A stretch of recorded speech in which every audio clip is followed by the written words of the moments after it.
Bea pinagyabang kay Lloydie na masaya.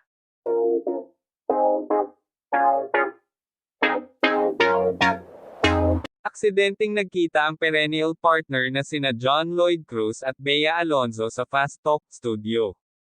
May week-long birthday celebration ang King of Talk na si Boy Abunda.